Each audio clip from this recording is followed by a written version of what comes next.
Good morning to the listeners of Sky 99.5. Always a pleasure to be in your company. This morning I am with my, I could say, boy, my second most favorite announcer. Or is it the first boy? I don't know. It's a toss up, but but definitely the top two. Definitely the top two. Definitely the top two.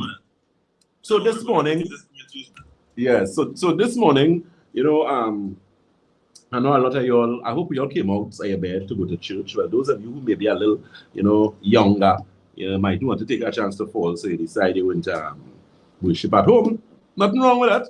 Yeah, someone. I don't know how much churches people attend that maybe on hills or steep places. So when you're 75 and 85 and think going to serve the Lord, you don't want to fall down. None of us are saying that, but you need to be very careful. I need to be careful on the road too.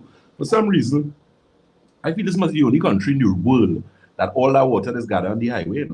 They're not supposed to have some sort of, my engineering, I do a little engineering, a little physics and thing. I know roads are supposed to be designed in such a way that you have proper runoff. If you're driving on the highway, especially if you're heading northbound, that inside lane there, you cannot drive there. You cannot drive. No. You need a boat. And the thing is, if you pick up a skid there, you're going to. So the authorities need to do something about that highway. Not even that one as well. I always forget which one is which one.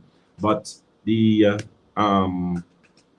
north to south as well too. When it is you're going southbound, that inner lane as well. A set of water, even sometime in the middle when you reach by Caroni, after Caroni, and you're approaching Charlieville there. Man, yeah, it's like a swimming pool. They need to do something about that, man. They need to have proper elevation, proper sloping, something not right there. That cannot be safe. That cannot be safe. And my vehicle is a heavy vehicle, so imagine if you're driving something light, you're dead. Nah, man. You need to do something better than that. Anyway. Well, but the thing is, even at a reasonable pace, Dominic, it's ridiculous. It's like you have on roller skates. And all I'm simply saying is that, proper highway etiquette dictates, or construction dictates that that's not supposed to be happening.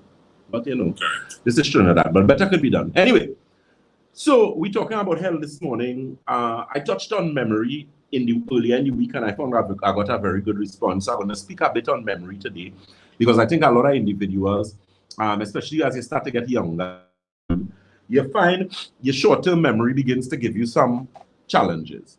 Now, you would hear people saying, well, that is normal as you get older. Now, we understand that we get older, and we understand as we age that you wouldn't be like when you was a spring chicken. We know that. However, there are things that you could do to ensure that, you don't end up in the stage of vascular dementia, Alzheimer's. I think it's a very disturbing and heart-wrenching situation when you're looking at your mother or your father and you're saying, you in front of them, a child that they know for whether it's 50 years, how much ever years, and they can't recognize you.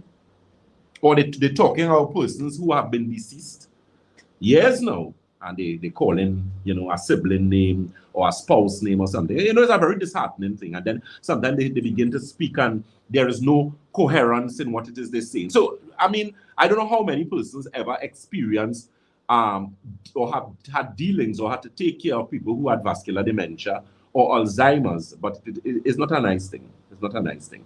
So what we're going to speak about this morning, how do you preserve your memory for as long as possible? We know we all eventually have to die.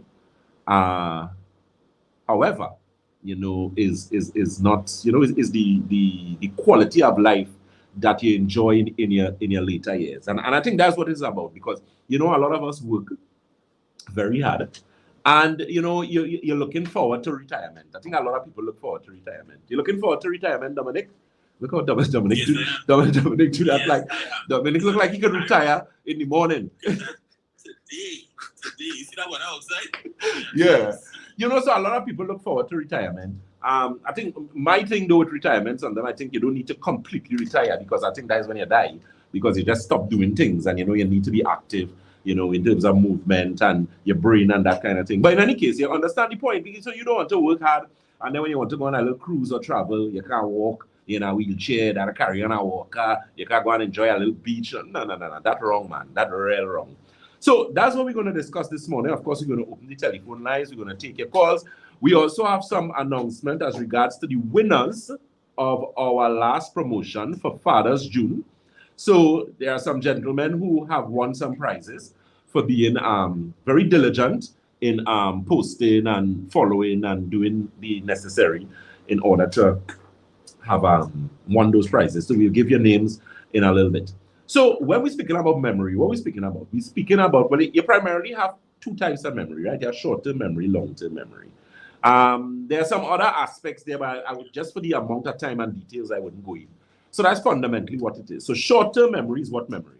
Short-term memory would be things that are very recent. So for example, where you went yesterday, where you went the day before yesterday, where you went last week, where you put your keys, where you rest on your glasses, where you hide or put away money. I remember my great-grandmother used to tell somebody, used to make a joke. I say, if it is you want to keep money very long, give my great-grandmother to keep it for you. Because, you know, these people have a tendency, they used to put money in, you know, clothes and cushion and whatever the case may be. But the unfortunate thing is sometimes, when they put it there, they forget. So you can't put money in places and forget which part you put the money. But in any case, yeah, so that's what we're speaking about. And long-term memory, of course, would be, of course, further in your life, where you went to school, when you may have gotten married, when your first child was born, you know, things that may have been 20, 10, 15 years ago. So we're not speaking about that type of memory, because when you start to forget those things, that's when it's really bad. That's when the ship done leave the harbor already and it done halfway on your journey. Things real bad with you when you start forgetting long-term. So we're talking about the short-term. So vascular dementia primarily is categorized by a number of things. One of the main reasons for memory loss has to do with poor circulation in the cerebral hemisphere. So we're talking about poor circulation in your brain. So we know we have two types of circulation. You have pulmonary circulation, which is above your heart, and you have systemic circulation, which is below your heart. So with pulmonary circulation, which is circulation above your heart, going to your brain, you know, blood vessels. We know with our blood vessels, we have some very fine or a lot of capillaries in the brain. Those that help you to see, those that help you to smell, those that help with memory and different aspects of your cognitive function and whatnot. So persons who start to experience memory problems, especially short-term memory, or to the point where they have been diagnosed with vascular dementia, or to the point where they are diagnosed with Alzheimer's, and they experience or demonstrate the symptomology, loss of long-term memory, short-term memory, whatever the case may be, in any of those three instances, you find that in all cases, in every last case, it is an indication of poor circulation to the brain. So, you know, I always use a very simple analogy. I tell persons, imagine you have a garden and you have a hydraulic system. Well, not hydraulic, sorry. You have a system for watering, right? Hydration system. And you find that it is only reaching half of the crops. Eventually, the crops that are not being fed, what happens to them? They eventually start to wither. The thing is, they wouldn't die one time, right? It's like, look at it like a branch. So let's say you go and you cut a tree today, right? When you cut the tree, usually the branches that you remove, they have life in them still, right? Because they were not removed from the source. But eventually, what you find happening is that they're going to die, eventually going to rot, and it's going to begin to rot.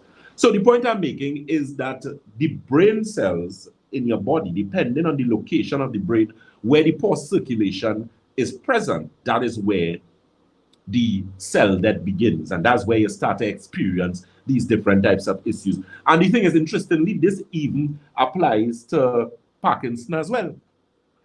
So any diseases or any issues or imbalances in the body that are of a neurological